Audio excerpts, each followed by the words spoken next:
Okay. This is a little silly of a video, but I'm going to make it anyway. I'm going to make a whole video about this one meme because I love it so much. And at first you're like, yeah, okay, this guy's on mushrooms, fine. But something else is going on here, okay? And yes, I'm high, but not any more than usual. Now, look at this guy. Okay, let's go through it. Let's go through the 4 frames here, this is an incredible piece of art as far as I'm concerned. Trees are incredible. And flowers. Flowers are absolutely mind-boggling when you stop to think about it. Sunlight. What a strange and wonderful concept. Earth is seriously blowing my mind today. Now, I'm sure all of us, whether you take earth medicines or not, I'm sure at some point you've experienced something like this, where you're just in awe of the beauty and the grace and the power of nature. But like I said, there's something else going on here that I'd like to explore for a second. Let's go back to the idea of, and online, when I saw this on Facebook, I read the comments, and of course, every second comment pretty much was a thought like mine, like, this guy's on mushrooms, clearly. And then I started thinking about that. And what is it about taking magic mushrooms, psilocybin, that makes us open up to these things? And is it exclusively a delivery method from the mushroom? Is there some other way to get this state of mind? Of course there is. You don't need psilocybin. You don't need to be on any psychedelic to appreciate trees and sunlight and flowers and Earth, right? Mother Earth. So what I'd like to explore is what the magic mushroom does to the brain, or to the soul, or to both, to the body, to the mind, to the spirit. What's going on here? Now, a lot of this is obviously going to be theory. You can look at it from a scientific standpoint, a clinical standpoint. You can look at it from a spiritual standpoint. You can look at it from a legal standpoint, which is just like there's no merit in this at all because it's illegal and it can go to hell, which is crazy if you ask me. But there's many different perspectives on this particular topic, and it's one that has been debated time and time again. I think for me, where I'm kind of landing on this is that while the mushroom does open up your consciousness to appreciate these sort of things and to recognize them and to be able to even perceive them and see them in the first place in order to then gain a greater appreciation for them, something else happens though, right? You don't necessarily need to take mushrooms every time to hit this state.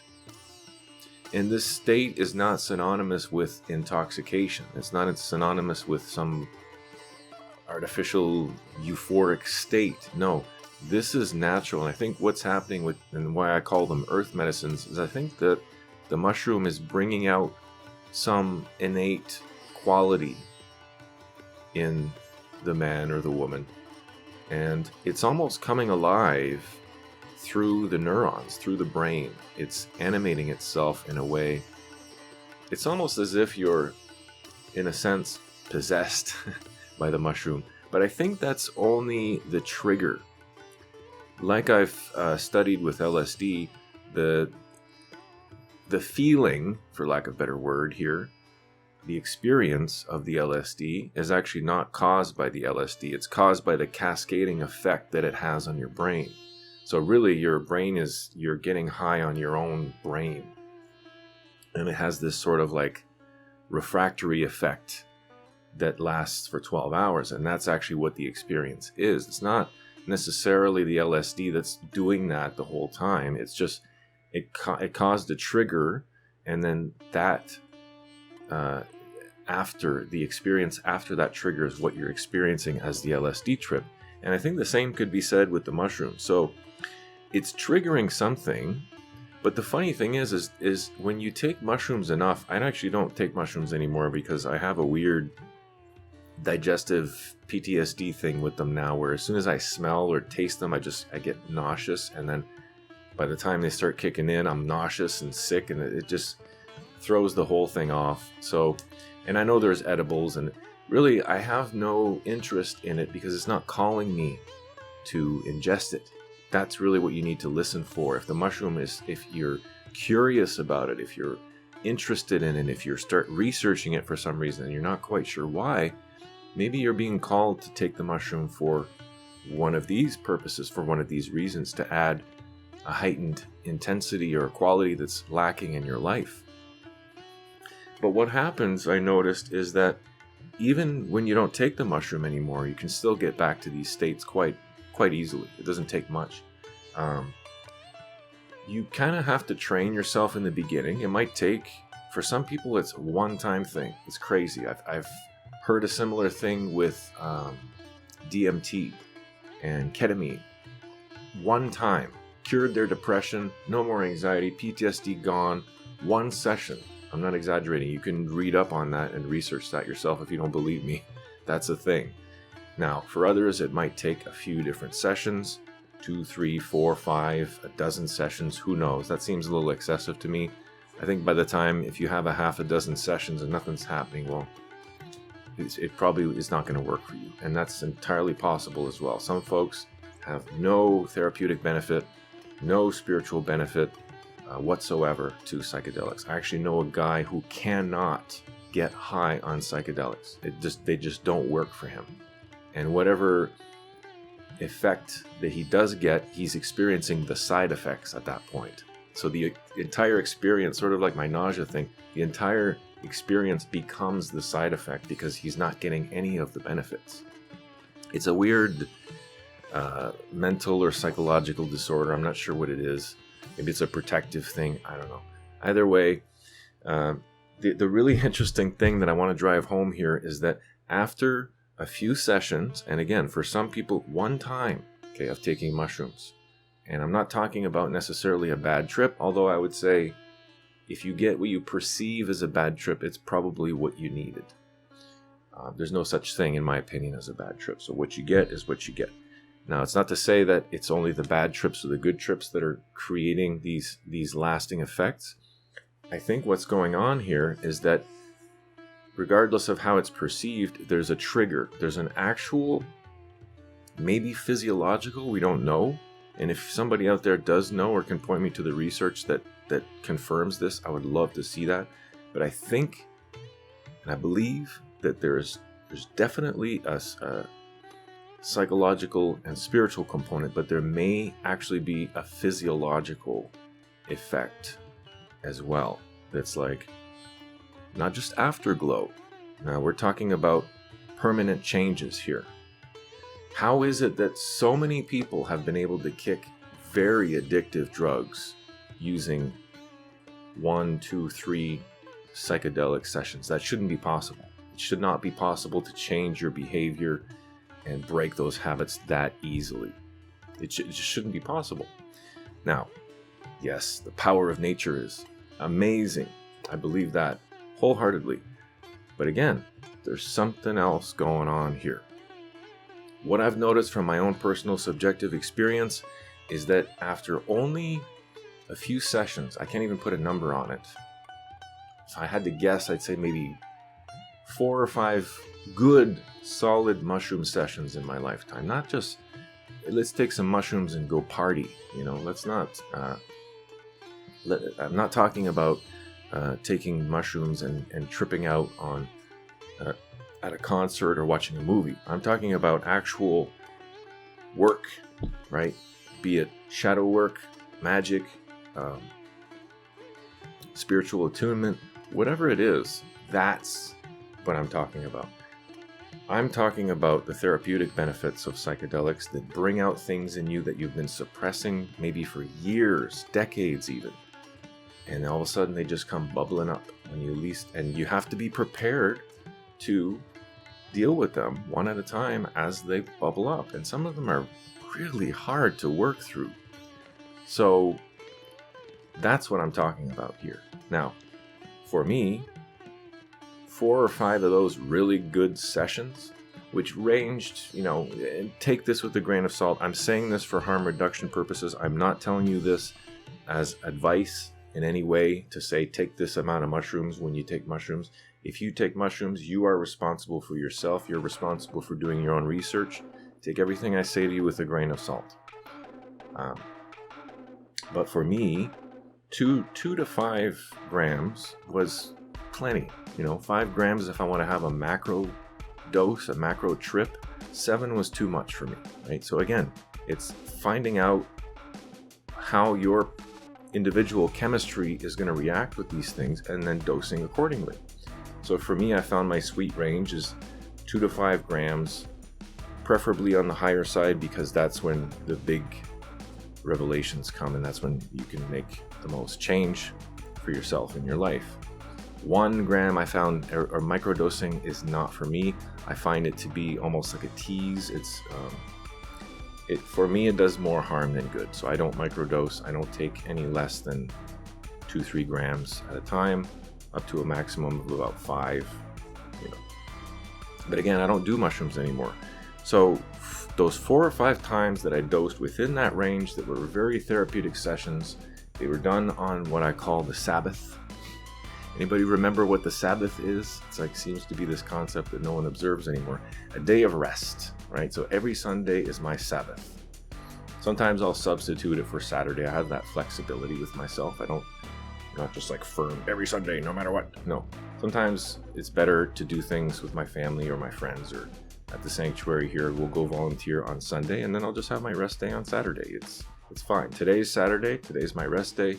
I'm getting caught up with stuff around the house, making videos, working on the yard. This is my rest day. Even though I'm sort of working, it's recreational, let's be honest. It's not grueling labor here. But tomorrow I will be working at the land with the community, and it's going to be pretty intense. So that's going to be work. Today's not really work. It's fun. It's for me. It's to recharge the batteries. And that's when I used to take my mushrooms, on the Sabbath. And it was a beautiful thing. I would pray, I would meditate, I would sing, I would play guitar and piano and make music and create videos and read, and it was awesome. It was awesome. There were some experiences that were intense, to say the least, where I was basically a puddle on the floor, right? And that's what I was saying about when things bubble up, you can't run away from them when you're on mushrooms. If you try to suppress it, if you try to fight against it, it's like you're going to cause yourself an aneurysm here. You're going to get a brain bubble, man.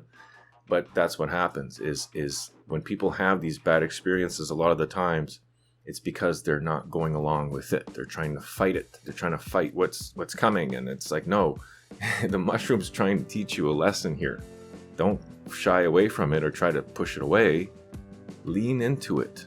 Go with the flow. Let it just take over. Submit yourself to it. Surrender is the word I was looking for. Surrender to the experience. That's the best advice that I've ever had given to me, and that's the best advice I could give to anyone else who's in that situation. So anyway, just to drive it home, that's all it took.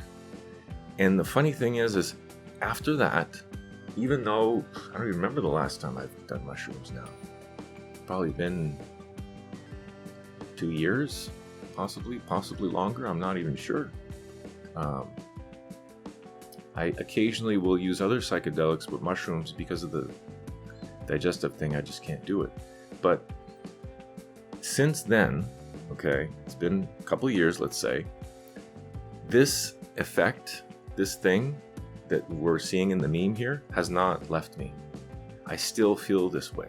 So I think what happens is after the trigger has sprung, so to speak, and that effect is there, when you're around other people that have that same mindset, who have also maybe tripped throughout their lifetime at some point, who have got to this place spiritually, you get a flashback of sorts. Now, not acid flashback where it's like, oh, full on high again. No, it's like this gets triggered again in your mind, right?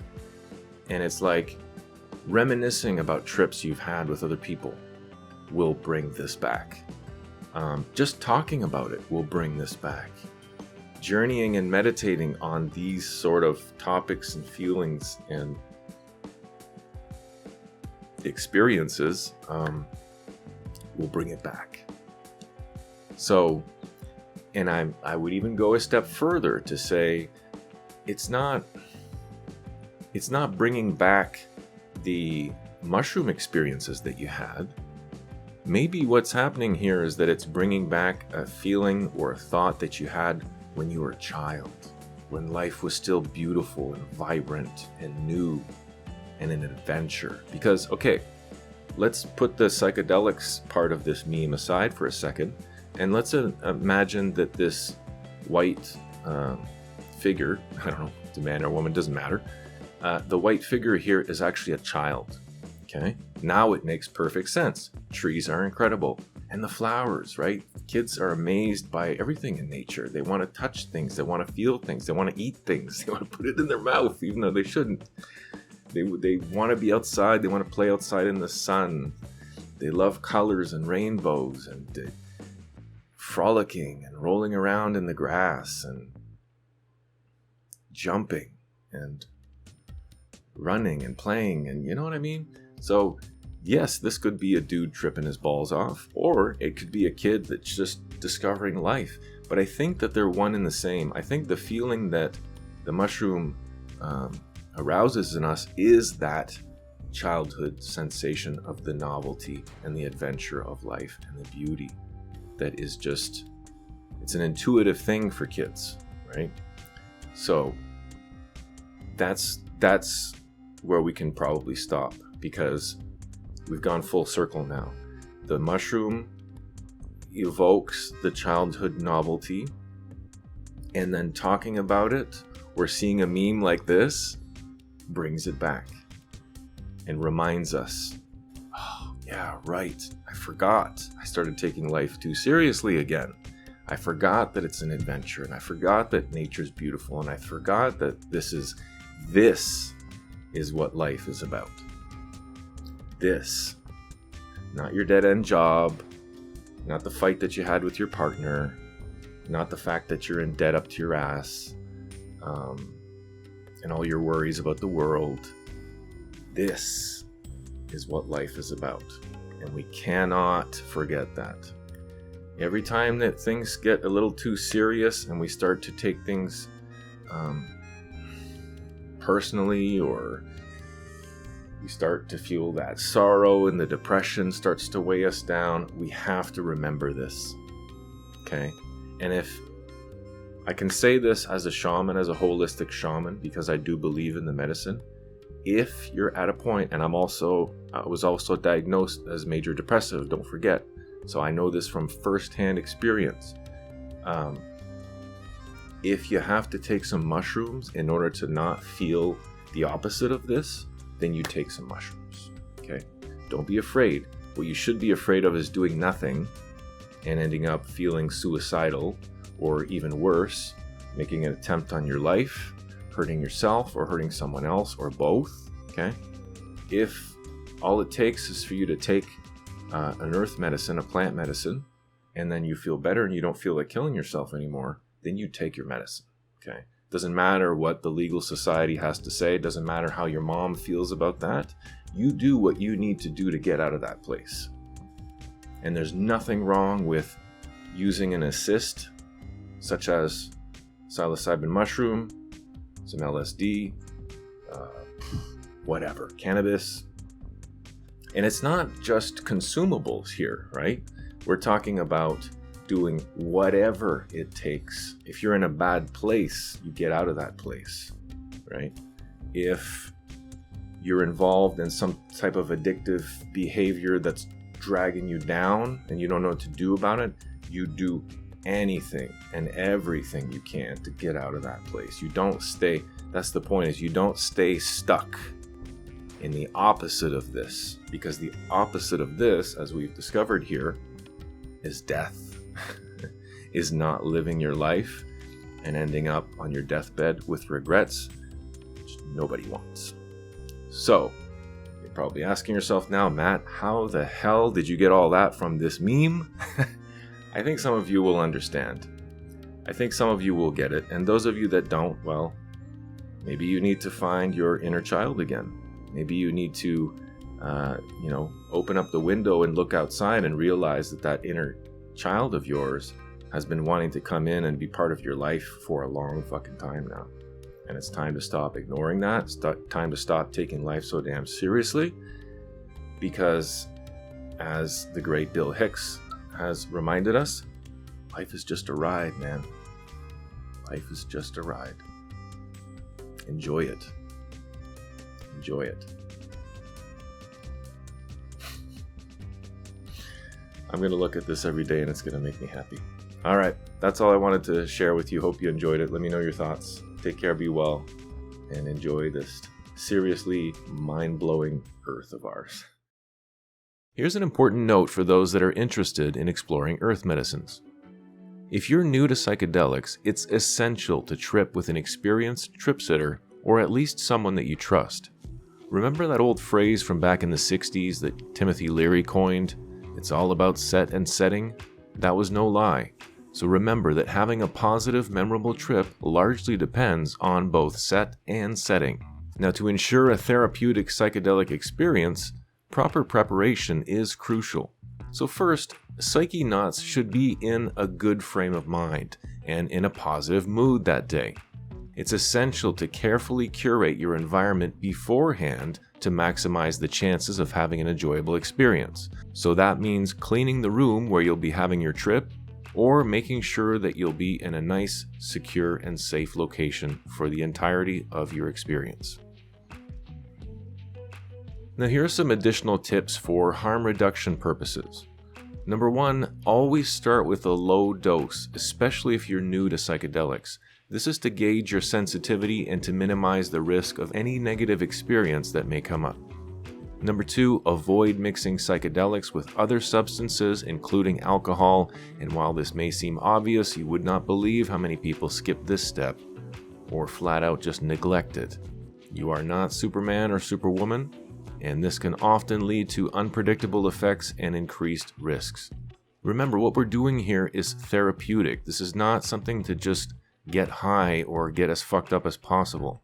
Number 3, familiarize yourself with the potential side effects and risks of the specific psychedelic substance that you plan to use, as well as how long it will last. When you're in the grips of a full-on psychedelic experience, trust me when I say that every minute can make a difference. And this is especially true if you end up having a quote-unquote bad trip, where every minute will seem like hours. Number 4, stay hydrated and nourished during the experience.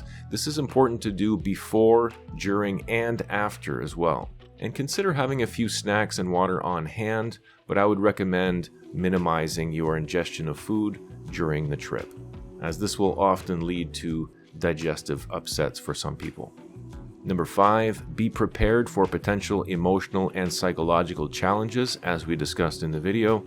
These may come up during the trip, and just know that these challenges are actually opportunities in disguise.